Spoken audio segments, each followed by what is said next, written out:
numerator there, I am going to multiply the first times the first. That's your FOIL method. You guys remember the FOIL method? All right. And then I'm going to multiply this inner, outer, last. Okay, so that's going to be Vx initial times Vx final. And then I'm going to have plus Vx final squared. Then I'm going to have minus Vx final times Vx initial. And then finally, I'm going to have minus Vx initial squared all over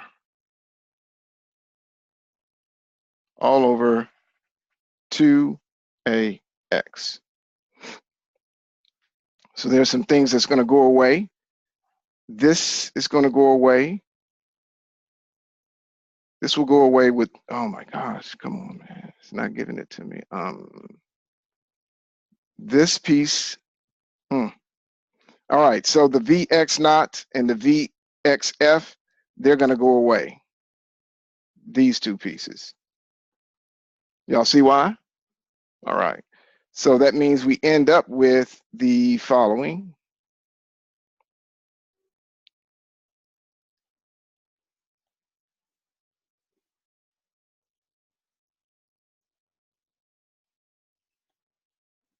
All right.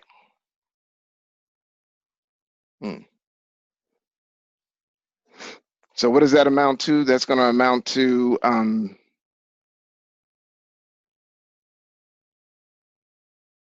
xf minus x initial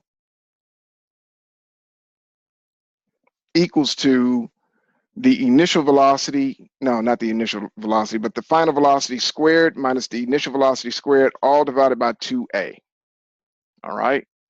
This equation is quite huge to me, primarily because of the next steps that are about to take place. I want to take a in the denominator, the acceleration, and multiply it by the displacement. All right. So when I do that, I'm going to end up with, and I should call this equation what? Which equation is this? Number 7. So I'm going to say a sub x times xf minus x initial equals to 1/2 Vx final squared minus 1/2 Vx initial squared. I'll call this equation number 8. Oh, and I need to do this. And I'll put a little dot in here. This is vectors. Vectors, when you multiply vectors, you have to multiply them differently than scalars, because vectors have direction associated with them.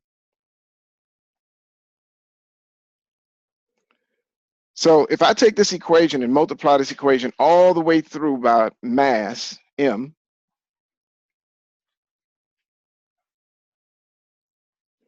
then what I'll end up having is mass times acceleration in the x direction times the displacement,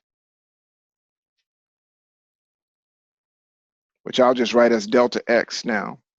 It's the same thing, equals to 1/2 mass times the velocity in the final, the final velocity minus 1/2 m times the initial velocity. This is equation number 9.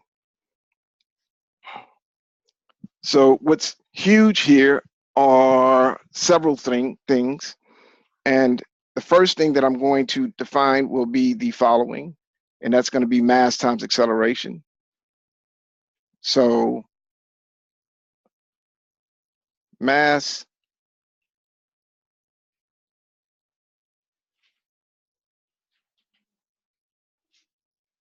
the product of the mass and displacement of the object